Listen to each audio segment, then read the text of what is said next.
초초한 생각을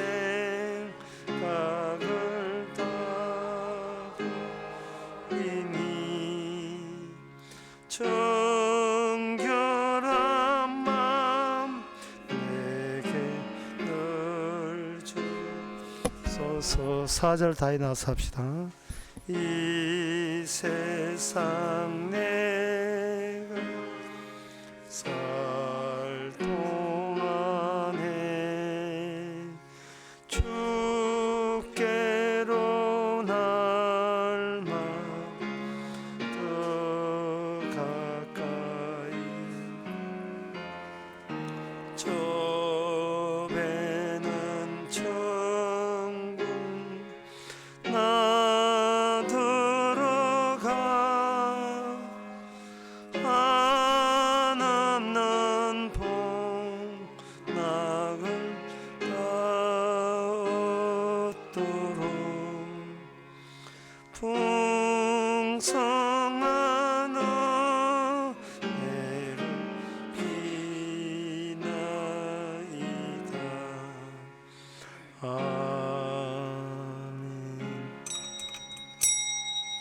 다 같이 묵도하심으로 나의 예배를 하나님께 드리겠습니다.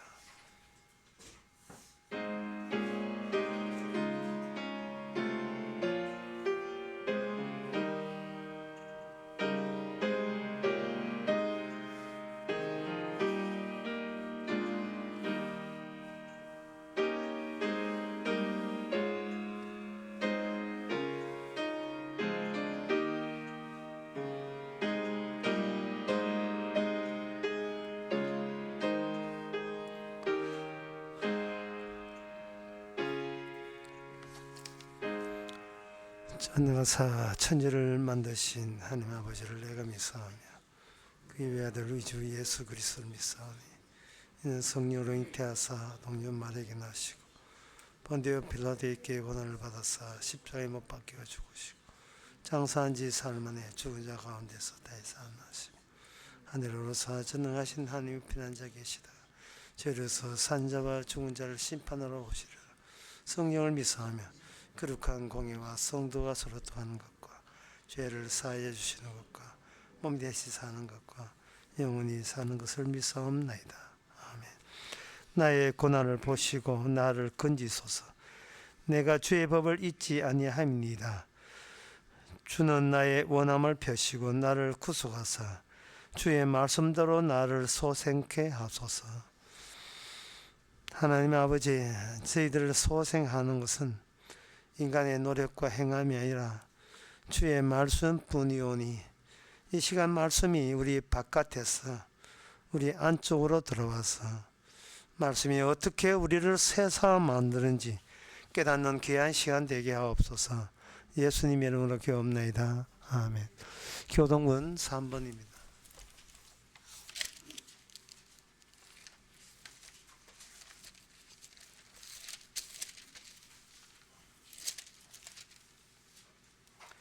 내 의의 하나님이여, 내가 부를 때 응답하소서. 곤란 중에 나를 너그럽게 하셨사오니 인생들아 어느 때까지 나의 영광을 변하여 욕되게 하며 여호와께서 자기를 위하여 경건한 자를 택하신 줄 너희가 알지어다. 너희는 떨며 범죄치 말지어다. 자리에 누워 심중에 말하고 잠잠할지어다. 여러 사람의 말이 우리에게 선을 보일 자 누구뇨 하오니 주께서 내 마음에 두신 기쁨은 내가 편안히 눕고 자기도 하리니. 아멘. 자리에 앉아서 찬송가 94장 합시다.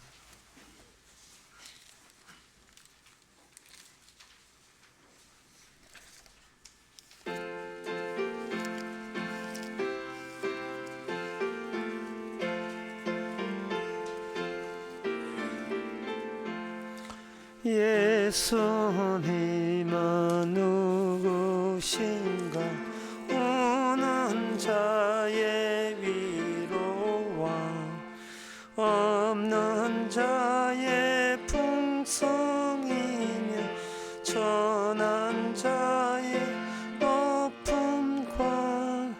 잡힌 자의 노임되 우리 기쁨 되시니 예수님 누구신가 약한 자의 강한 것 눈먼 자의 빛이시며 병든 자의 고침과 죽은 자의 부활되 우리 생명 되시니 예수님은 누구신 초한 자의 정함과 죽을 자의 생명이며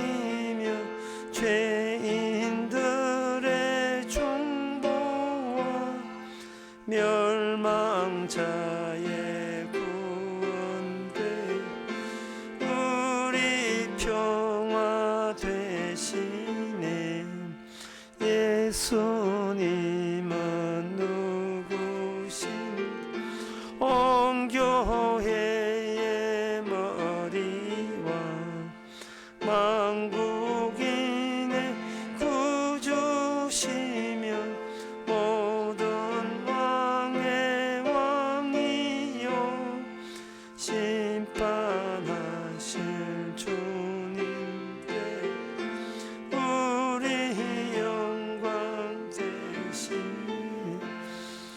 이 시간 다 함께 기도하실 때 윤덕기 주사님 기도하시겠습니다.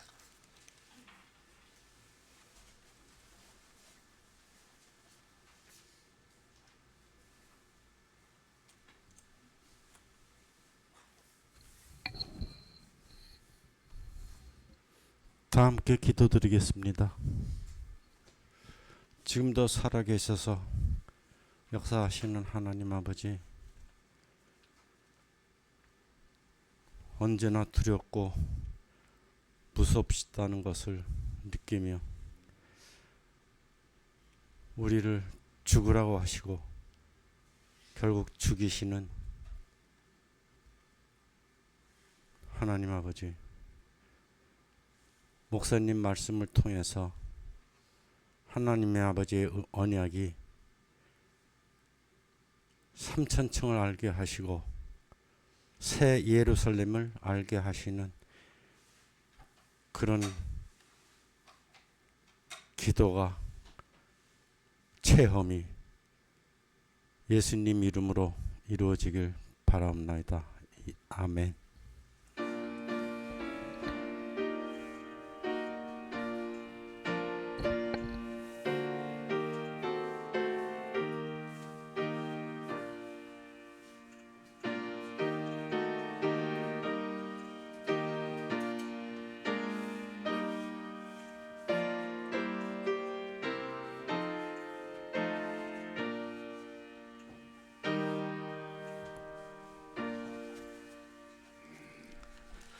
이 시간 광고 시간입니다. 광고 없으면 찬송가 262장 갑시다.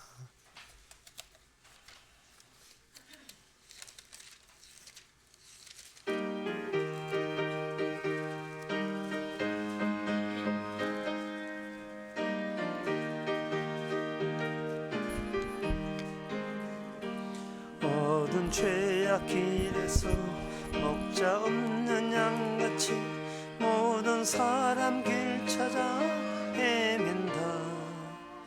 자비하신 하나님 독생자를 보내사 너를 지금 부르니 오시오. 이때라 이때라 주님 형률 받을 때가 이때라. 지금 주께 나와 겸손하게 전하라. 구원함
하나님의 말씀은 히브리서 9장 27절에서 28절까지입니다.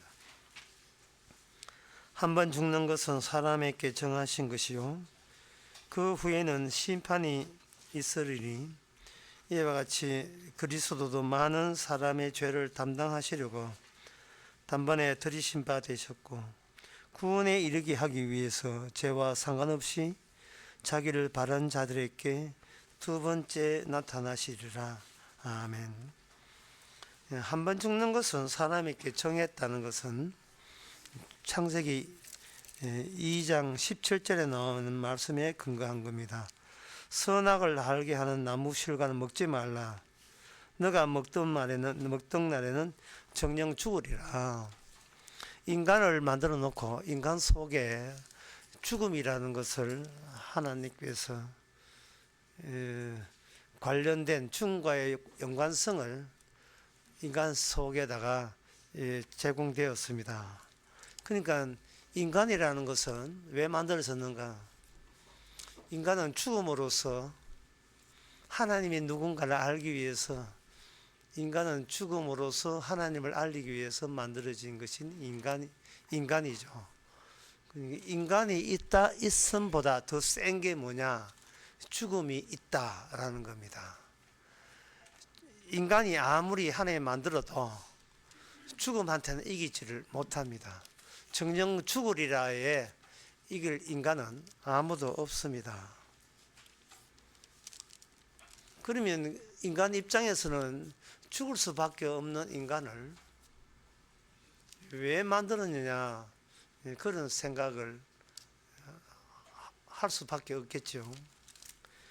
여기에 오늘 보면 27절 28절의 말씀은 24절의 말씀, 그리스도께서 참 것의 그림자이신 손으로 만든 성소에 들어가지 아니하시고 참 하늘에 들어가셨다라는 말씀이 나옵니다. 하나님이 계신 하늘에 대해서 이 땅에 하나님께서 하늘이 어떤 세계인지를 알리기 위해서 모형을 만들어 놨는데 그 모형이 성소라는 모형입니다. 이 성소라는 것을 왜 만들었냐 하면은 인간 세계, 이미 정령 죽게 된 인간 세계를 함축을 시키고 압축을 시켜 놓으면 그게 성소가 돼요. 인간은 살면서 결국 죽습니다. 근데 죽어가면서 죽는 이유를 모르니까 결국은 죽는데, 결국은 죽을 걸 왜 사느냐? 그러니까 죽는 이유 모르니까 사는 이유도 모르는 거예요. 죽는 의미를 모르니까 사는 의미 없고요. 그게 아무리 오래 살아도 모든 게 의미가 없어요. 대통령이 잡혀가든 의미 없고 안 잡히든 의미 없고 모든 것은 아무 의미가 없는 겁니다. 그 의미를 없는 이유가 모형에서 의미를 찾는 것은 그것은 실패하기 때문에 그렇습니다. 모형에 불과한 이 세상은 실체하고 이렇게 연관을 시켜야 되는데 그 유일하게 연관시키는 그 접촉점이 성소입니다.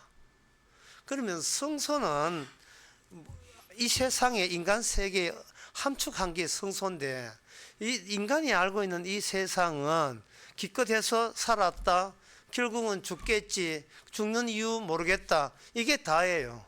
그런데 성소는 인간은 왜 살고 그 죽음 다음에 뭐가 있고 이걸 그 건물 안에, 그 구조물 안에 함축을 시켜 놨으니까 인간이 죽는 것은 죄 때문에 죽는다는 것을 죄와 인간과 그리고 죽음과 그리고 하나님과 요 네 가지 요소를 결부시켜서 만들어낸 모형이 성소입니다.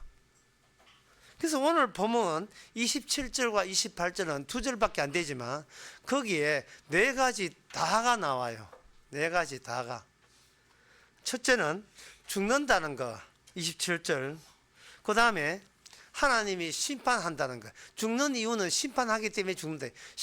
심판이, 죽는 것은 심판이 아니고 죽고 난 뒤에 심판이 있다는 거예요. 심판이 있고, 심판이라는 것은 인간에 대한 하나님의 본격적인 행함이죠.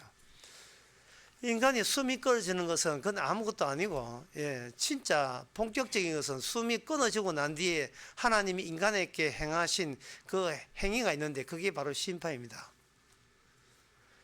인간의 그 죽는 거 있고 심판이 있고 그 다음에 거기 죄를 담당하시고 죄가 있고 그 다음에 죄와 상관없이 두 번째 나타나시는 그 모든 내용을 하나님의 성소 안에다가 그걸 친절하게 그걸 다 품어놨습니다. 그래서 이 성소라는 안에서는 인간의 시간을 함축했기 때문에 이렇게 압축을 했기 때문에 성소 안의 시간은 흐르지 않습니다. 흐르지 않고 성소 안의 성소가 모형됨을 다 발각당할 때 끝날 때 그게 이게 뭐냐 하면 26절에 세상 끝에라는 세상 시간이 끝났을 때 모형은 모형으로 끝나고 이제 실체가 드러나서 모형이 실체한테 인수인계를 하는 그 시점에 되게 되면 이제는 모형으로 알려준 것이 실제로 모든 것을 다 알려주는 겁니다. 하나님께서 다 알려주는 거예요. 여기서 중요한 것은 바로 이 시간이라는 것은 인간이 아는 시간은 시간이 아니었다. 그거는 인간이 아는 시간이라는 것은 인간이 태어나서 자기가 죽을 때까지만 느끼는 시간. 그 시간은 온전한 시간이 아니고 어떤 시간 안에 갇혀 있는 시간입니다. 그러면 진짜 시간은 뭐냐? 진짜 시간은 예수님이 모형 안에 들어와서 예수님이 죽으시고 다시 오실 때까지 그게 바로 진짜 시간입니다. 그래서 성도라 하는 것은 가짜 시간은 날아가고 진짜 시간을 탑재한 존재가 성도입니다. 주님께서 시작해서 새로운 피조물 되고 주께서 다시 오신다는 그 간격, 그 시간을 장착하고 있는 사람이 성도입니다. 그래서 성도는 하나님의 시간의 가연체 또는 하나님의 시간을 그대로 증거물로서 이 땅에 살아가고 있습니다. 성도의 특징은 뭐냐? 내가 태어났다, 내가 죽는다. 이건 가짜기 때문에 그런 말은 하지 않아요. 그 의미가 없어요. 아무 의미가 없거든요. 성도의 특징은 의미 있는 시작과 의미 있는 끝을 이야기해서 이미 성도는 하나님의 시간에 포함되어 있습니다. 뭐냐 하면 주께서 오셔서 십자가 지심으로 죄를 씻었다. 여기 시간의 시작. 그리고 다시 오신다. 다시 그렇게 하는 것을 다시 구원하기 위해서 자기 백성을 구원하기 위해서 다시 오신다. 이미 오신 주님과 주께서 시작한 일과 다시 마감 짓는 주님의 다시 오신 그 시간을 보여주는 가연체로서 인간이 아니고 성도는 이 땅에 등장합니다. 내가 태어나서 죽는 것은 그거는 무의미하기 때문에 그건 아무것도 아니라고 생각하는 거야. 이런 사람의 등장은 보통 인간 보기에 너무나 신기해서 기절할 지경이에요. 무슨 그런 인간이 다 있느냐. 어떻게 예수님부터 시작해서 예수님으로 끝나는 그런 인간이 다 있느냐. 보통 인간은 자기 태어나는부터 자기 죽을 때까지 그 추억 이야기하는 게 인간인데 그 인간과 전혀 다른 인간이 여기 소개되어 있습니다. 주님은 자기 시간을 건지기 때문에 자기로부터 시작해서 자기로 마감된 그 사람을 그 자기 시간 건지면서 그 사람도 같이 건져지는 게 뭐냐? 이게 바로 성도의 천국 행위, 성도의 천국으로 가는 모습입니다. 인간의 사적인 시간은 없으니까요. 그래서 성도의 특징은 마치 그 낚시에 걸린 고기 같아요. 딱 걸려 뭔가 진짜가 와서 가짜인 나를 딱 걸어서 낚싯대로 잡아 당겼을 때 오는 그 기쁨. 이제 혼자 안 살아도 되는 기쁨. 하나님과 함께 하는 그 기쁨이 고기가 낚싯대에 걸린 그 기쁨, 그게 성도의 기쁨이에요. 그럼 낚싯대에 걸린 그 순간 한번 보시겠습니까? 성경에 나옵니다. 창세기 18장 2절. 여호와께서 마불의 상수립 숲을 근처에 아브라함에게 나타나시니 오정쯤에 그가 장막문에 앉았다가 눈을 들어본 적 사람 셋이 맞은편에 섰는지라. 그가 그를 보자 장막문에서 달려나와 영접하여 몸에 땅에 굽혀 가로되 내 주여 내가 주께 은혜를 입었사오며 원컨대 주를 종을 떠나지 마옵소서. 종을 떠나지 마옵소서. 떠나 지나가지 마옵소서. 아브라함의 부부가 맛있는 걸 세 사람에게 지극히 대접합니다. 그 낚싯대에 걸린 겁니다. 뭐라고 고백하냐 하면 주여 저를 떠나지 마옵소서. 미친 거 아닙니까? 예? 인간은 본인의 힘으로 살아가는 게 인간이잖아요. 자기 배운 거, 자기 애쓴 거, 그리고 그래서 얻어진 결과 그거 붙들고 평생 살아가는 게 인간이잖아요.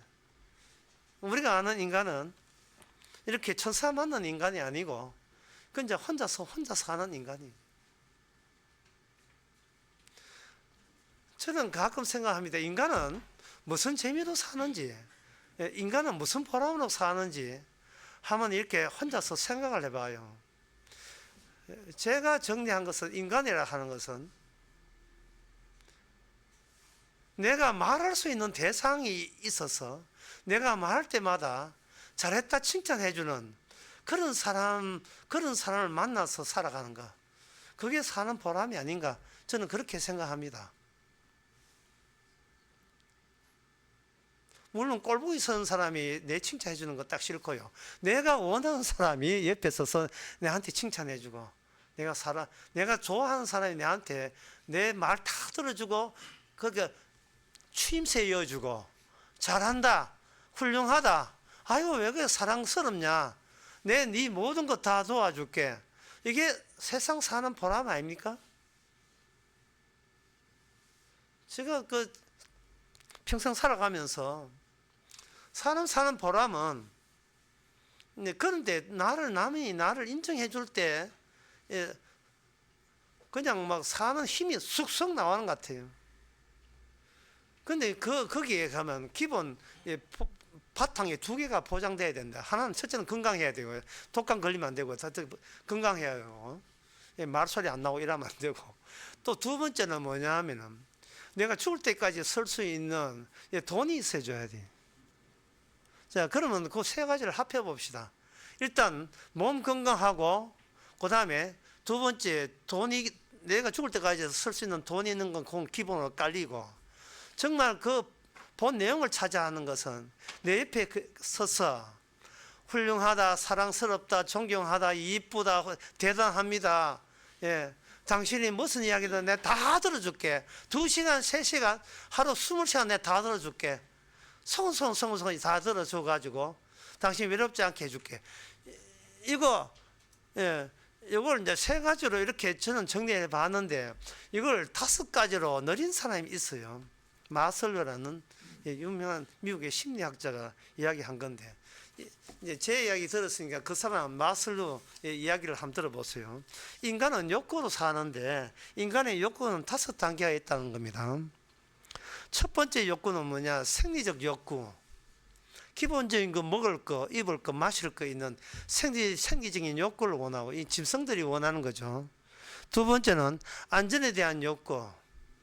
뭔가 안전의 욕구를 하는 것은 추위와 더위, 물론 생리적이지만 다른 사람으로부터 공격받고 사기당하고, 내가 다른 사람한테 죽이면 위협을 당할 때 보디가드처럼 나를 지켜줄 수 있는 욕구. 일단은 먹을 거, 입을 거, 마실 거 있지만 그것까지는 모자라고 내 곁에 누가 와서 나를 지켜주는 거예요.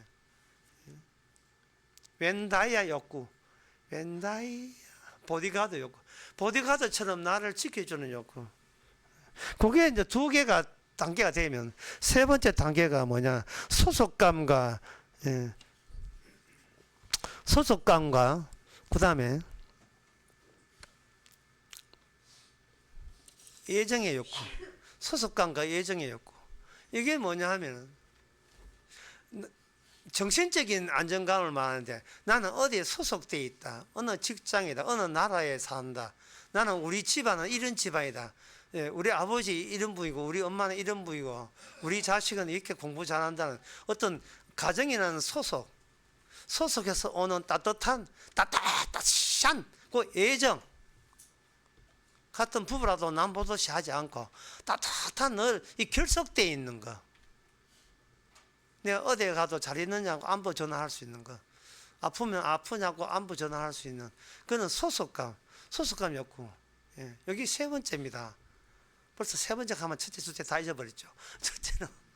첫째는 기분 좋게 마시는 분과 예, 기분 먹을 거. 두 번째는 어디 가도 강도 만나든 뭘 만나든 지켜줄 수 있는 나를 옆에서 보디가드 해줄 수 있는 거. 세 번째는 그래 내 지켜줬잖아 끝나면 안 돼요. 따스한 말로 예, 난 네 없이는 못 산다는 식으로 따스한 말로 옆에서 이렇게 소근대는 그런 가정이나 소속감 또는 자식이 대해서 그래 네 그 집업체 집 사줄게 하는 그 든든한 아버지 예? 취직 회사에 어려워 나와 네 사업차 줄게 한 20억 있으면 돼? 네 하고 싶은 일을 해봐 이렇게 해주는 그 부모님의 그 소속감 그거 네가 어떻게 실패했거든 나중에 내 집에 들어가 다 내 거 다 네 거야 뭐 이런 거 소속감 주는 거 그 욕구 네 번째 욕구는요 뭐 세 번째 욕구만 해도 우리는 뭐 대단하죠 네 번째 욕구가 뭐냐 하면은 남들로부터 존경받는 욕구예요 최고예요 잘합니다 야 당신 없이는 이게 교회가 안 돌아가네 이거 뭐 이 교회 오늘 또 이거 교회 꺼져가지고 날로 다 꺼졌는데 예, 탁 올려주는 거. 탁 올려줄 때. 당신 없이는 교회가 돌아가지 않았네. 참 우리 교회에 꼭 필요한 사람 같다니까.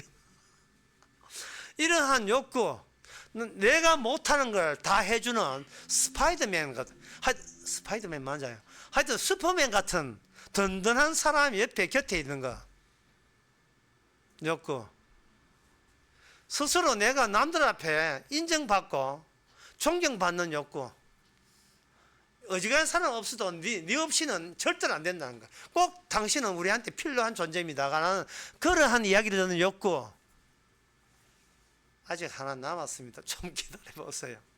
다섯 번째 욕구가 남들이 내한테 뭐라고 하는 것보다도 내 속에 잠재적으로 내가 최고 신이 되고 싶은 욕구.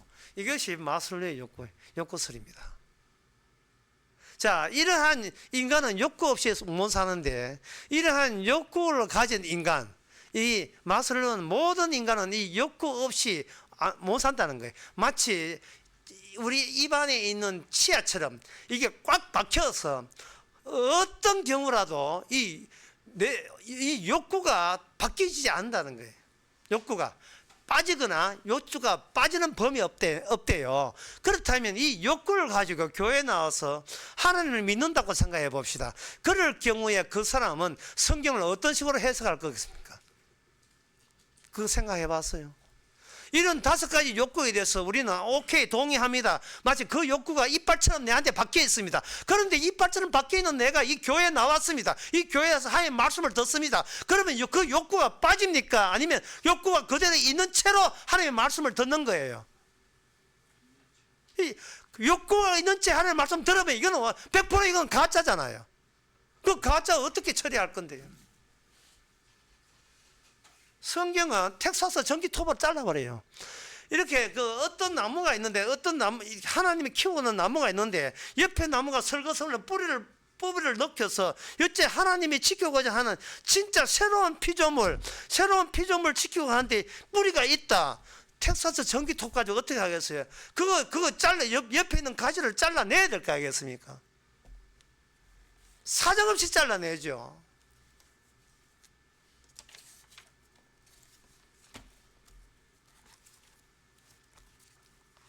어떤 분의 이야기를 제가 전화로 받았습니다. 전화 받았는데 그분이 요한복음 3장 16절을 언급을 해요. 제가 지금 무슨 이야기하냐면 욕구를 가진 채 교회에 왔을 때 그들이 있는 하나님이 과연 진짜 하나님이냐? 욕구는 욕구대로 살리고 하나님 믿어서 천국 간다는 것이 과연 가당치 않은 이야기냐? 말씀은 제1욕구, 이제 생리적 욕구가 중요합니까? 말씀이 중요합니까? 예. 안전의 욕구가 중요합니까? 말씀이 중요합니까? 소속감의 안정감과 남들로부터 인정받는 욕구가 그게 중요합니까? 말씀이 중요합니까? 남한테 존경받는 그 존중을 받는 그 욕구가 중요합니까? 말씀이 중요합니까? 내가 신이 되고자, 내가 최고가 되고자 하는 욕구가 중요합니까? 말씀이 중요합니까? 하나님께서 그 둘 중을 이렇게 물으신다면 우리는 둘 다 안 되겠습니까? 둘 다 안 돼요. 그래서 하나님은 욕구를 지닌 채 하나님 믿는 것은 그것은 천국 갈 수 없는 사람들의 특징이기 때문에 여기 말씀이 갖고 있는 텍사스 전기톱 등장하게 가서 욕구를 잘라버립니다. 말씀을 살게 욕구를 잘라버려요. 자르는 방법은 뭐냐? 간단합니다. 모든 말씀 뒤에 십자가 피가 묻어 있는 거예요. 모든 말씀 뒤에 십자가 피가 묻어 있어요. 그래서 하나님이 있는 사람에게 십자가 들이대면 전부 다 도망갑니다. 다 도망가요. 그 예를 들겠습니다. 요한복음 3장 16절 제가 읽어보겠습니다. 하나님이 세상을 이처럼 사랑하사 독생자를 주셨으니 이는 저를 믿는 자마다 멸망치 않고 영생을 얻게 하라 하심이라. 그래서 한 번 정도는 들어본 말씀이죠. 여기서 욕구를 가진 채 남한테 인정받고자 하는 욕구를 가진 채 하나님한테 인정받고자 하는 욕구를 가진 채 그 사람이 뭐라고 주장하면 요한복음 3장 16절을 들이대면서 하나님은 사랑이라는 거예요. 세상을 사랑한다는 겁니다. 이 말씀을 가지고. 그래서 제가 요한복음 17장 9절을 들이대었습니다. 텍사스 전기톱이 어떻게 작동하는지를 여러분도 같이 한번 보시기 바랍니다. 17장 9절 내가 너희를 위하여 비옵나니 내가 비옵는 것은 세상을 위함이 아니요 세상을 위함이 아니요 요한복음 17장 9절 세상을 위함이 아니요 요한복음 3장 16절 하나님이 세상을 사랑하사 하나님을 세상을 사랑하사 아니요 하나님은 세상을 위함이 아니요 그건 뭐냐 세상에 있는 내 사람을 위함이다. 세상을 사랑하는 것이 아니고 세상 안에 내 사람을 사랑하기 위함입니다. 그렇다면 요한복음 3장 16절 들이대는 사람 그 텍사스 전기톱 갖다 대야 되겠죠. 하나님은 세상을 위하지 않는다는데 당신은 지금 당신의 욕구를 충족하기 위해서 세상을 그리워하고 세상에게 칭찬받고 세상에게 존경받으려고 살잖아. 그러니까 그 당신의 욕구를 빠지지 않은 이빨을 말씀이 와서 예수님의 피가 그걸 잘라내야 되지 않습니까? 그동안 어떻게 교회 다녔어요? 어떻게? 그 욕구를 그냥 두고 교회를 다니시면 안 되지요. 주님처럼 되어야지요. 세상을 위함이 아니라면 우리가 살아왔던 세상을 우리가 거부해야지요. 우리가 깊이 해야죠.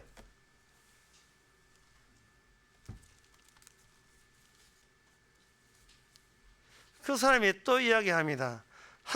하나님이 세상을 사랑하사 독생자를 주셨으니 이는 저를 믿는 자마다 멸망치 않고 영생을 얻는다. 예수를 믿으면 영생을 얻는다고 이야기하는 거예요. 그래서 또 제가 들이댔죠. 요한복음 6장 39절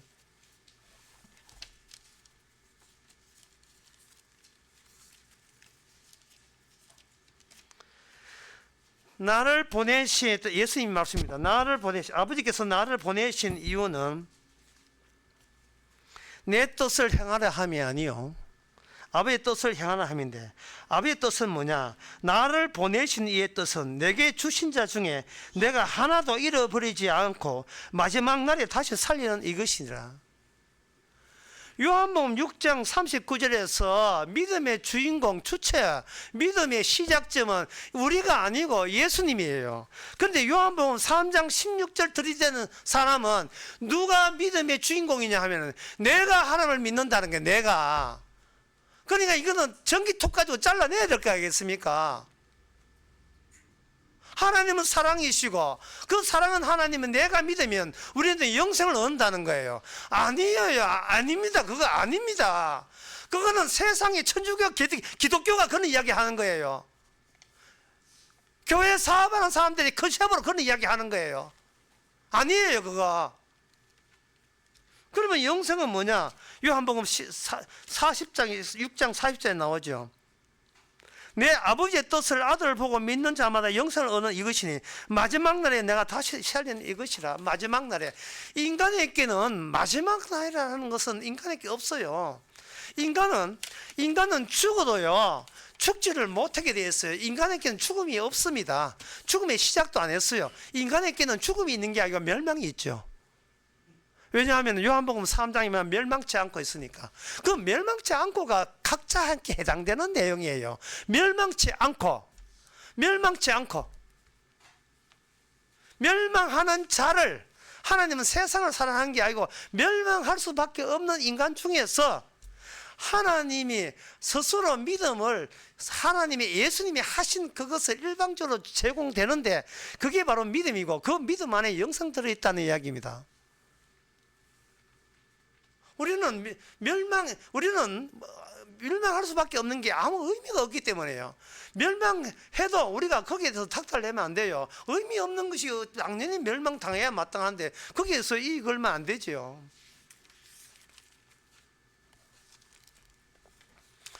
인간은 변하지 않습니다. 여러분 구약 성경을 통해서 아시다시피 이스라엘 사람들이 홍해를 건너왔는데 바다가 쫙 갈라지면서 건너왔죠. 대단한 광경을 목격했습니다. 그래서 사람이 달라졌습니까? 바다가 갈라져서 그 사이를 통과한다고 치아의 뿌리처럼 박혀있는 인간의 욕구가 거기 빠지던가요? 오히려 바다 건너서 광야에 있을 때 애굽에 잠복되어 있던 애굽의 욕구가 확 일어나서 애굽으로 돌아가자고 욕구대로 욕망대로 그들은 외쳤습니다. 그런데 하나님의 뜻은 뭐냐? 이렇게 이야기했어요. 너희들은 내가 너희한테 율법 주는 순간, 말씀 주는 순간 너희는 이미 죽었다. 이미 죽었다.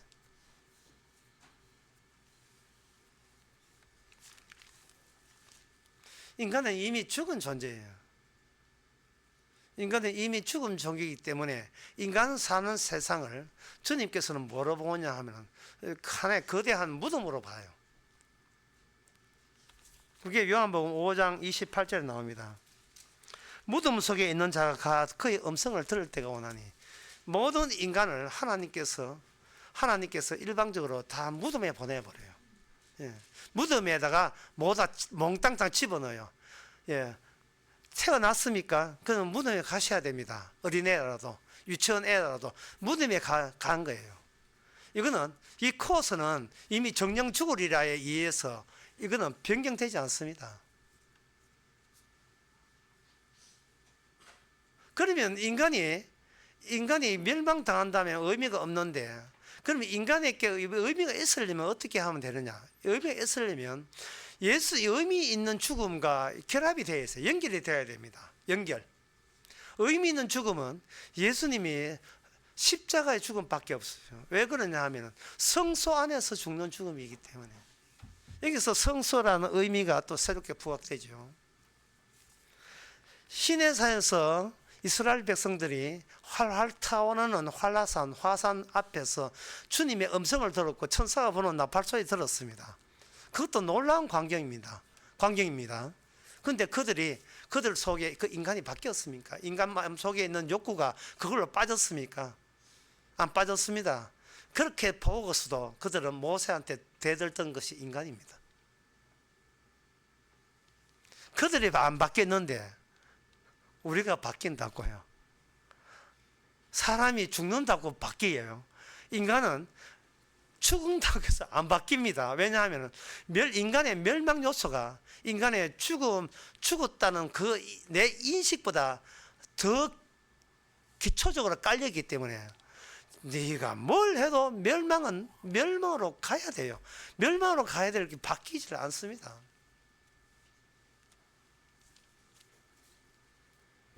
그래서 하나님께 준비한 게 뭐냐? 성소를 준비해 주셨습니다. 고마우신 주님, 친절하신 주님, 성소 안에 인간이 무의미 알 수 없었던 모든 내 의미가 성소 안에 들어가 있어요. 그리고 이스라엘 백성들로 하여금 성소 안의 기능을 제사장을 통해서 보여주게 했습니다. 백성들아, 이 제사장이 내가 세운 제사장들이 택한 제사장이 어떤 활동을 하는지 그 활동하면서 그들의 일하는 절차를 주의 깊게 보아라. 너희들이 백성들이 갖다 바치는 양이 일단 성소 바깥에서 그 제단에서 피 흘려지고 불태워지지. 그에서 흐르는 피가 어떻게 절차를 밟아서 어디까지 가는 걸 한번 보란 말이죠. 이게 우리 길이고 세상 길이에요. 이스라엘 길입니다. 그게 바로 죽음의 코스예요. 인간은 죽어도 죽지 못한 이유가 처음부터 죽어 있기 때문에 새삼스럽게 인간이 생각하는 죽음이라는 것은 내가 살았다고 생각할 때나 나는 죽음이에요. 내가 살아있다는 것은 아까 제가 말씀한 것처럼 욕구가 살아있는 것이지 내가 살아있는 게 아니에요. 내가 내 욕구를 어찌할 수 없기 때문에 욕구가 나보다 더 근원적이고 나보다 더 셉니다. 욕구가. 그런데 나보다 내 육신보다 욕구가 더 세고요. 내 욕구를 어찌를 할 수 없어요. 근데 욕구보다 더 센 게 인간 안에 있습니다. 그걸 인간의 욕구보다 더 센 게 있는데 그거는 인간이 스스로 알 수가 없어요. 알 수가 없는데 예수님이 오셔서 그걸 알려줬습니다. 마태복음 16장에 보면 그 내막이 나와 있습니다. 마태복음 16장 22절에서 23절을 보면 예수님께서 이런 말을 툭 던집니다. 예수님의 모든 말씀 안에는 그 안에 예수님의 피, 예수님의 죽음이 담겨 있다고 아까 말씀드렸죠. 22절에 내가 예루살렘에 올라가 장로들과 대제사장과 서기관과 많은 고난을 받고 죽음을 당한다고 했어요. 저는 윤석열 대통령 구속당하는 것은 그렇게 가슴 아프면서 예수님 구속당하는 것은 아무도 가슴 아파하지 않아요. 심지어 그 시대의 사람이라면 마땅히 죽어야 마땅하다고 같이 편성해서 외쳤을 겁니다. 네가 뭔데 내 욕구를 건드리냐면 네가 뭔데. 예수 당신이 뭔데 우리 욕구에 대해서 우리 기본 욕구에 대해서 그걸 험담하느냐. 죽어라. 당신이 죽어라. 주님께서 계속 말씀하는 것은 말씀이 뭔가 방향이 있어요. 우리를 욕구를 건드려요. 우리를 욕구를 건드리니까 우리 욕구의 기본 5가지 욕구를 건드리니까 우리는 이거 없이는 살 이유도 없고 재미도 없다. 따라서 날 건드리지 마. 건드리면 당신이 죽어야지. 그래서 욕구를 건드려서 예수님을 죽였던 겁니다. 구속시켜서 죽인 거예요. 동조자 아무도 없었습니다. 도로 8차선 가득 채워놓은 태극기 부대도 없었어요. 그냥 홀로 구속당했어요. 도대체 이 빠지지 않는 욕구, 홍해 사건 해도 안 변하고 하나님께서 변화산에서 말씀을 음성으로 들려줘도 그 듣기만 들었지 변하지 않고 심지어 베드로가 야고보와 요한에게 예수님 변화산에 나타나서 모세와 엘리야하고 나타나도 그 베드로가 야 여기 멋집니다. 같이 삽시다. 이런 소리를 했지 베드로의 욕구는 달라지지 않았어요. 이게 이빨이 안 빠진 거예요. 욕구의 이빨이 안 빠진 거예요. 누가 욕구를 붙잡고 있는 것 같아요. 누가 붙잡고 있는지. 22절 내가 고난 당한다 할 때 23절에 이런 말씀 나옵니다. 베드로가 가로되 주여 그럴 리 없습니다. 제가 지켜드리겠습니다. 보디가드 두 번째 욕구죠. 안전의 욕구죠. 예, 우리 조직은 소속감의 욕구입니다. 세 번째 욕구. 우리는 예수님과 함께 있는 것은 예수님 아버지 하나님이 지켜주기 때문에 우리의 소속은 안전적입니다. 안전빵입니다. 지켜주실 겁니다. 또 우리가 지킬 겁니다. 욕구죠. 욕구입니다. 그러지 마옵소서. 이런 게 결코 일어나지 않습니다 할 때 23절에서 예수께서 돌이켜 가라사대 베드로에게 이르시되 사탄아 물러가라. 내 뒤로 물러가라. 너는 나를 넘어지게 하는 자다. 사탄은 하나님의 일을 생각지 아니하고 사탄은 오히려 사람의 일을 생각한다. 사탄은 이미 악마의 뿌리를 잡고 존재의 뿌리를 잡고 있어요.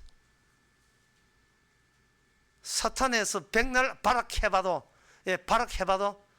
어느 인간도 사탄의 광기를 이겨낼 수 있는 아무도 없습니다. 인간의 욕구가 인간의 광기를 만들어내요. 왜 세상은 내 욕구를 안 들어주느냐? 거의 미쳐가고 있어요. 전부 다. 5가지 욕구에 대해서 그게 충족되지 않도록 미쳐가고 있습니다. 자기 욕구가 자아라는 것이 이렇게 허약할 줄이야. 자아가 자기 마음대로 관리가 안 되는 이유는 욕구가 자아보다 더 세기 때문에 관리가 안 돼요. 그런데 그 욕구를 욕구의 뿌리를 누가 잡고 있는지는 몰랐죠. 그게 예수님이 나타나서 알려줍니다. 그건 바로 사탄이, 악마가 인간의 욕구를 갖고 장악하고 있었어요. 악마가 인간의 욕구를 장악하고 있었던 거예요. 말씀은 그 악마를 향하여 겨냥하고 있습니다. 악마는 그걸 알죠. 접근하고 차곡차곡 접근하고 있는 주의 말씀을 알았기 때문에 악마는 이렇게 해야 합니다. 예수님의 십자가 피, 예수님의 십자가 피를 그걸 농담으로 여기고 거부하고 나랑 같이 가자. 어차피 멸망의 길인데 나는 이미 악마는 멸망의 길이에요. 그래서 악마가 제시한 것이 바로 5번째 욕구, 자아 실의 욕구. 다시 말해서 이겁니다. 너는 하나님처럼 될 수 있다는 거예요. 이게 5번째 욕구예요. 자아 실현의 욕구. 나의 완전성을 내가 추구할 수 있는 자격이 내한테 있다는 거예요. 나는 나답게 될 수 있는 자격이 내한테 부여되어 있다는 거. 악마가 그런 이야기를 계속해서 우리를 부추기고 있는 거예요. 매일같이요. 매일같이. 회사 때려치우고 사업하는 이유가 뭡니까? 자아 실현의 욕구잖아요. 나도 내 사업하고 싶다. 내 장사하고 싶다. 이제 정말 나는 나답게 되고 싶다. 나답게. 어떤 연극 제목이 여자는 50엔 바다를 보았다 하는 게 있어요. 그 전에 바다 구경도 안 해본 모양이죠. 근데 그동안 바다 구경을 못 했는가? 결혼해가 시어머니 시아버지 섬기고 애 키운다고 남 좋은 일 시킨다고 했는데 내 바다를 못 본 거예요. 이제는 다 때려치우고 자식이고 뭐고 간에 가정이고 간에 나는 내가 보고 싶은 거 보고 내가 하고 싶은 거 하고 싶다. 그 나이가 50대라는 겁니다. 벌써 40년 전에 연극 제목이에요. 40년 전에 유명한 연극 제목이었습니다. 요새는 80대에서 바다 보고 싶은 사람도 있겠지만 요새는 어떤 때는 벌써 30살 때 바다 보려고 배당 메고 유럽 여행 다니고 그런 것도 있잖아요.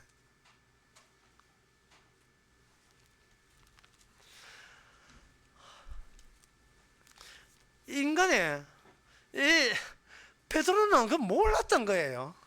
그 마태복음 16장 21절이 아주 결정적입니다. 마태복음 16장 21절에 보면 이때로부터 예수께서 아니고 16장 19절 내가 천국 열쇠를 내게 주리니 너가 18절입니다. 죄송합니다. 18절. 또 내게 이르노라 너는 베드로라. 내가 이 반석이 이름이 바뀝니다. 이름이 이제는 새로운 피조물 되어 시작을 예수님부터 시작하는 거예요.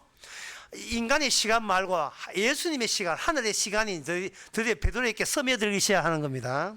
이름이 바뀌었으니까 이 반석 위에 내 교회를 세우리니 음부의 권세가 이기지 못하나. 여기에 천국 백성에 대한 조건이 이미 확정졌습니다. 마귀의 권세를 못 이기면 그거는 교회가 아닌 문이다. 성도가 아닌 문입니다. 욕구라는 악마의 광기, 그 광기를 주님의 피라는 광기로서 잠재우지 아니하면 성도가 아닙니다. 내 안에 5가지의 악마의 광기가 설치되었는데 백날 설쳐내도 이미 나는 예수님의 피라는 광기에 의해서 내 홀로 죽는 게 아니고 예수님과 죽음 안에 이미 들어가 있으면 예수님의 죽음이 음부의 권세, 악마의 권세를 이기는 힘이 작동하는 그 장소가 우리의 육신으로 되어야 된다면, 우리 육신 안에 그 현상이 일어나야 되는 거예요. 욕구는 욕구대로 감지하면서 그 미친 욕구를 그보다 더 미친 방법, 하나님이 죽어버리는 그 하나님은 인간은 상상도 안 되는 미친 방법으로 악마의 미친 방법을 잠재워버리죠. 사랑에 미친 거예요. 주님의 사랑이 미치도록 작동하고 있는 게 우리 안에서.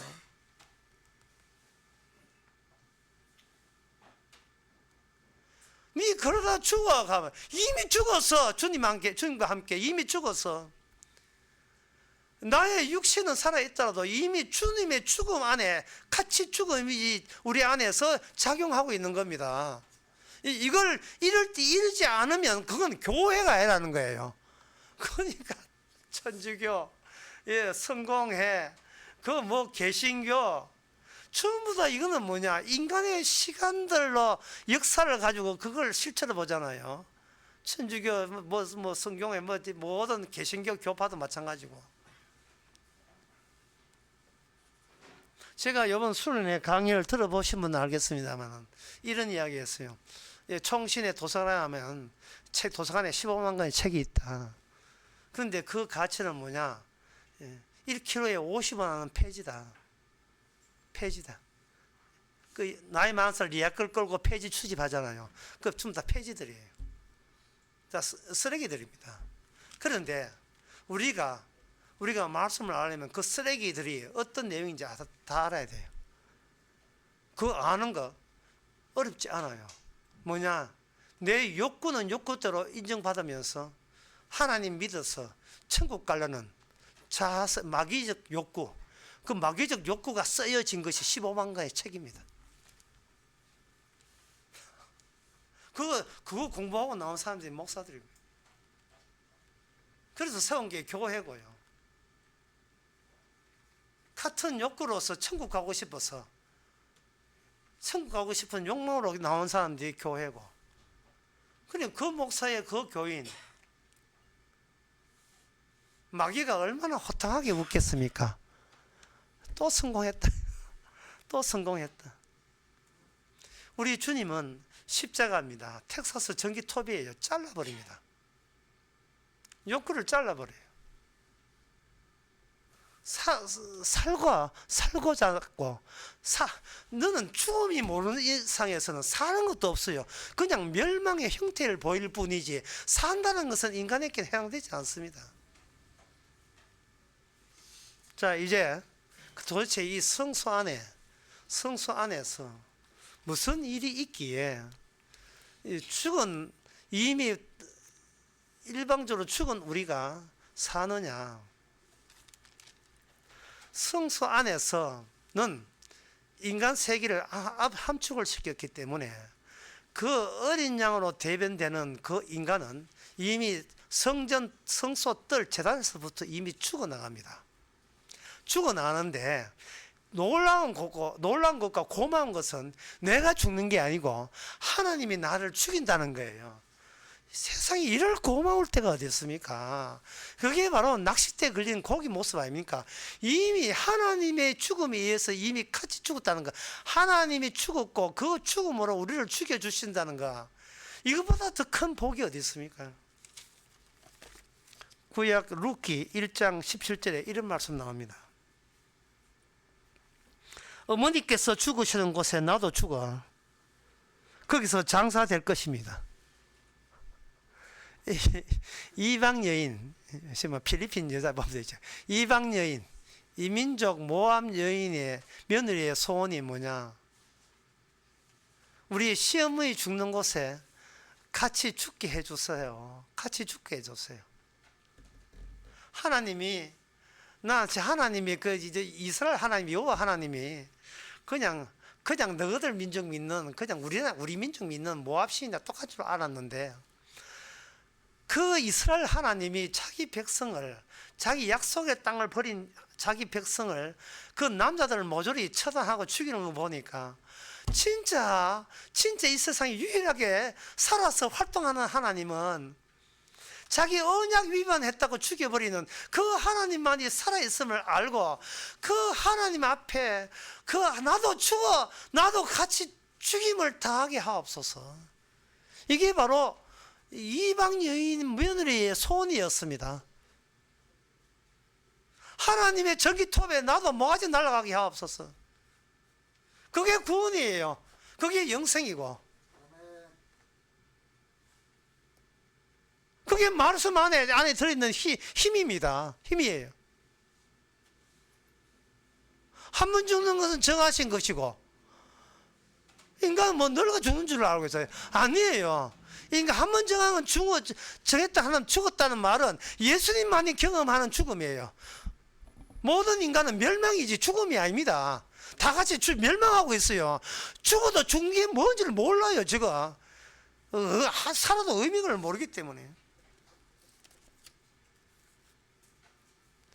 이 죽음, 이 성소 안에서 어떤 죽음이 일어났는가? 민수기 18장, 17장, 민수기 16장부터 18장까지 나오는 긴 이야기 상황에서 같은 레인 고라의 자손이 모세한테 데모를 했어요. 그걸 무슨 죄냐? 내란죄가 일어난 겁니다. 내란 선동죄가 일어난 거예요. 고라 자손과 250명이 같이 합세해서 국회의원들이죠. 선동해서 모세를 그 자리에서 내쳐버렸습니다. 내친 이유가 우리 출애굽을 할 때 우리 다 같은 입장에서 홍해 건너왔잖아. 어디서 우리 위에서 대장질을 하느냐? 우리 민주주의로 가자. 민주주의로. 예? 민주주의 꽃이잖아. 민주주의로 가자.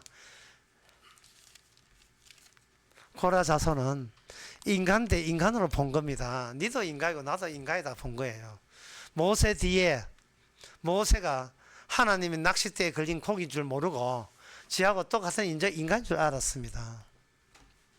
그때 하나님께서 하나님이 인간이 살면서 경험하지 못하는 하나님이 죽이시는 죽임을 죽입니다. 그게 고라 자손 사건이에요. 땅이 갈라져서 그때 땅이 갈라져 가지고 민수기 16장 31절 이 모든 말을 마치는 동시에 그들의 밑에 땅이 갈라지니라. 땅이 그 입을 열어 그들과 그 가족과 고라에 속한 모든 사람을 그 물건을 삼킴에 그 산채로 음부에 빠지며 그 위에 흙이 합하니 총회 중에 망하니라. 땅이 살아있다는 것을 그동안 인간들이 몰랐던 거예요. 땅이 살아있다는 거. 땅은 늘 지을 때 단단했기 때문에 움직인다는 생각을 못했던 겁니다. 땅이 살아있다는 걸 처음 알았어요. 땅도 하나님의 명령을 따릅니다. 그래서 하나님께서는 이 성소 안에서 인간들이 경험하지 못한 하나님이 직접 거룩한 죽음으로 죽이는 그 죽임을 성소 안에서 하나님께 체험케 하셨습니다. 그런데 여기에 누가 또 나오잖아. 백성들이 이제는 하나님과 모세한테 합동해서 달라듭니다. 250명 거리에 죽여버리면 그 다음 차례는 우리 죽이려고 환장했나. 모세 당신이 우리하고 데려와가지고 광야에서 이끌어와가지고 당신 한 게 뭐가 있노? 예?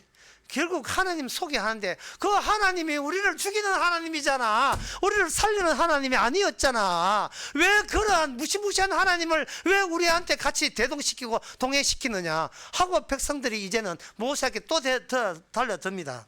달려들어서 그때 죽은 백성이 연병을 입은 백성이 14,700명 죽었습니다. 아까 250명 죽었죠. 지도자급 백성들급이 전염병 per려서 14,700명 죽었습니다. 결국 백성들은 알았어요. 하나님과 함께 있다는 것은 벌써 죽었다는 사실. 죽음은 이미 죽은 걸 죽이는 거예요. 살아있는 걸 죽이는 게 아니고, 다만 인간은 자기가 죽었다는 걸 모르는 인간을 죽여버린 거예요. 이미 하나님과 함께 있다는 자체가 이미 죽었는데, 이 인간이 죽었을 때 하나님의 죽음의 의미가 그렇게 오는 거예요. 그 전까지는 살아도 의미가 없어요. 계엄을 하든 뭐 재파든 아무 의미가 없어요. 내가 취직을 하든 결혼을 하든 그게 무슨 의미가 있습니까? 그 멸망당하는 그냥 과정이 불과한데 그게 무슨 의미가 있어요? 취직이 되나 안 되나? 애 키우나 안 키우나, 애 공부 잘하나, 그 의미 없습니다. 의미는 십자가에서 나오는 거예요. 무덤 안에서 무슨 의미가 있어요? 그리고 난 뒤에 17장 모세한테, 모세야, 이 성수의 의미가 뭐냐를 알려줘라. 언약궤 앞에 지팡이 12개 모아가 가져와. 지팡이 12개 모아가 각 지파의 12개를 모아서 언약 앞에 딱 놓았습니다. 모세는 왜 그 지팡이를 모은 줄 몰랐어요.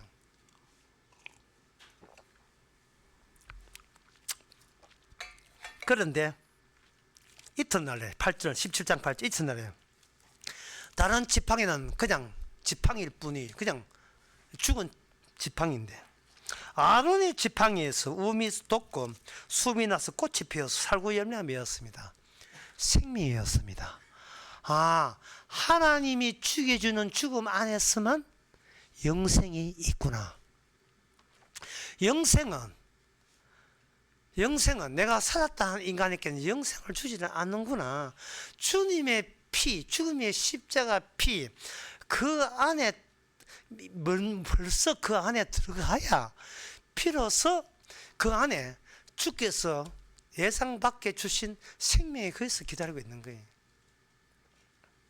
아브라함에게는 생명이 없어요.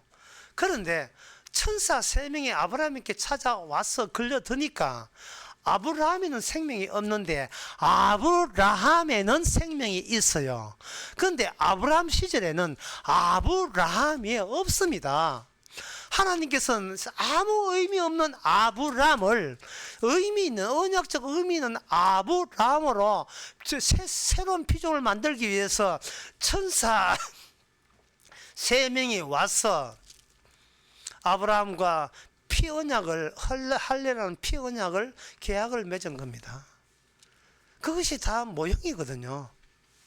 모형이라고요. 하나님께서 모든 인간은 죽는다 하면서도 하나님의 계획은 뭐냐? 죽는다 하는 것이 창세기 3장이라면 창상 15절에 하나님이 여자의 후손과 뱀의 후손 이렇게 나눠놓고 그 다음에는 시간을 둘러 나눴어요. 시간을 둘러 난다는 말은 죽음을 둘러. 첫 번째 죽음은 모든 인간은 다 죽는다. 두 번째 죽음은 하나님의 죽음부터 새로 시작한 죽음. 이게 두 번째 죽음. 그게 십자가의 죽음입니다. 그래서 창세기 4장에 보면 아벨은 자기 속에 있는 악마의 욕구를 못 이겨서 그 동생을 죽여버리죠. 자기 욕구입니다. 동생이 죽여야 자기 욕구가 만족하니까요. 자아 실현이 달성하니까요. 그런데 주님께서는 죽은 아벨을 통해서 창세기 4장 끝에 보면 새로운 생명을 이어갑니다. 죽은 아벨을 대신해서 셋이라는 새로운 가족이 나오게 하셨어요. 그때 사람들이 여호와 이름을 처음 불렀다고 되어 있어요. 창세기 4장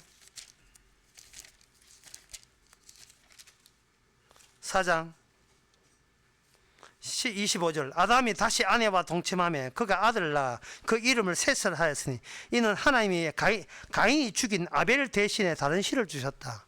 셋을 낳은 게 아니고 죽은 아벨을 새롭게 만들면서 이름을 셋이라 된 거예요.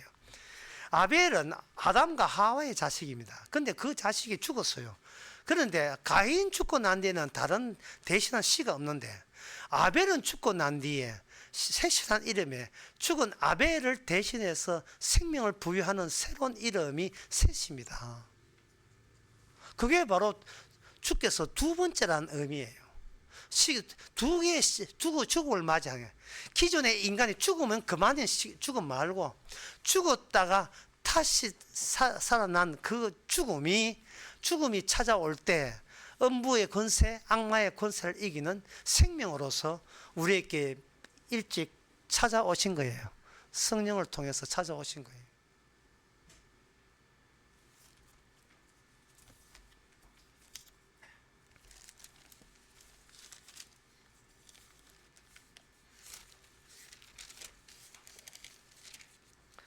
이제 말씀을 맺고자 합니다. 그렇다면 이제 성도는 어떻게 사느냐? 그 점은 저한테 물어볼 게 아니고 사도 바울한테 물어봐야죠. 로마서 14장 7절에서 8절. 우리 중에 누구든지 자기를 위해서 사는 자가 없고 자기를 위해서 죽는 자도 없도다. 여기서 산다와 죽는 자, 상다 죽는 자를 예수님을 위해서만 의미 있는 삶과 죽음이 된다는 거예요. 그 다음에 우리가 살아도 주를 위해서 살고 죽어도 주를 위해 죽나니 그러므로 사나 죽으나 우리의 주의 것이로다. 이미 주님의 것이 되었다 라고 이야기합니다. 이 주님의 것이 된 사람은 자기의 것으로 살다는 것이 사는 것이 끝나는 거예요. 사는 것이 이제 더 이상 없다는 것을 아는 사람입니다. 히브리서 10장에 보면 이 점을 히브리서 10장에서는 이렇게 설명하고 있습니다. 10장에 보면 10장 28절 29절 모세의 법을 폐한 자도 두세 증인을 위하여 불쌍히 여김을 받지 못하여 주었거늘 하물며 하나님의 아들을 밟고 자기를 거룩하게 한 언약의 피를 부정한 것으로 여기고 은혜의 성령을 욕되게 하는 자의 당연한 받을 형벌이 얼마나 중하겠는가, 얼마나 심하겠는가 했어요. 이 말씀에 약간의 이렇게 감정을 요즘 시대와 감정을 넣기 위해서 이 29절 말씀을 이렇게 한번 바꿔보겠습니다. 모세의 법을 폐한 자도 불쌍히 여김을 받지 못하거늘 하물며 윤석열을 받고 자기를 거룩하게 하는 윤석열의 계약을 부정한 것을 여기는 이 민주당 의원들이 성령을 얼마나 욕되게 하겠느냐. 확 오지요 지금 느낌에. 나를 살려준 내가 투표한 대통령을 받고 너희들은 이제는 지옥 안 갈 것 같아 라까 여러분들이 생각한다면 여러분들은 생존의 욕구에 속한 겁니다. 이제 욕구란 것 이빨이 빠지고 거기다가 예수님을 집어넣으시기 바랍니다. 그러면 그게 바로 성도예요. 누구 잡힌 구속된 것보다 예수님이 구속되고 예수님이 죽는 것을 더 가슴 아파하며 살아가는 사람. 이는 더 이상 나를 위해 사는 것이 아니고 내가 중요한 것이 아니고 나를 천국으로 낚아챈 영생으로 낚아챈 우리 주님이 나보다 더 중요한 분이라는 걸 아는 사람, 그 사람을 성도라고 이야기하고 그 성도에게만 주께서 재림할 때 찾아오시는 겁니다. 기도하겠습니다. 하나님의 아버지, 그동안 우리가 어떻게 살았는지 돌아보게 하옵소서. 내 것, 다 내 것, 내 인생 지키자, 관리하자, 근사하게 만들자. 이게 예수님의 피를 모욕하게 하는 악마의 음성인 것을 이제는 깨닫게 하옵소서. 예수님의 이름으로 기도합나이다. 아멘. 다 일어나셔서 259장 찬송합시다.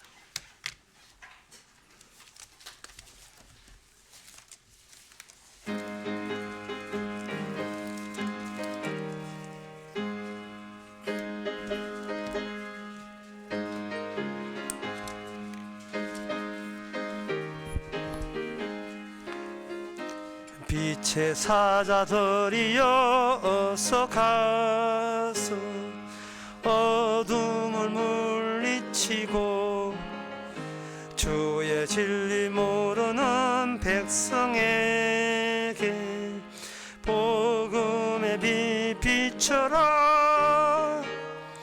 빛 빛의 사자들이여 복음의 빛 비춰라. 죄로운 밤 밝게 비춰라. 빛의 사자들이여 선한 역사 위하여 힘을 내라. 주 함께 하시겠네. 주의 넓은 사랑을 전파하며 복음의 빛 비춰라. 빛의 사자들이여 복음의 빛 비춰라. 죄로운 밤 밝게 비춰라. 빛의 사자들이여 주님 부탁하신 말 순종하여 이 진리 전파하라. 산과 바다 건너가 힘을 다해 복음의 빛 비춰라. 빛의 사자들이여 복음의 빛 비춰라. 죄로운 밤 밝게 비춰라. 빛의 사자들이여 동서남북 어디나 땅끝까지 주님만 의지하고 어두워서 못 보는 백성에게 복음의 빛 비춰라. 빛의 사자들이여 복음의 빛 비춰라. 죄로운 밤 밝게 비춰라. 빛의 사자들이여. 기도합시다. 지금은 우리 주 예수 그리스도의 은혜와 하나님의 거친 사랑과 성령의 충만하심이 아무 의미 없으면서도 꾸역꾸역 시간만 쪼개는 우리의 현실이 이미 죽은 것임을 깨닫는 모든 성도에게 함께 있을지어다.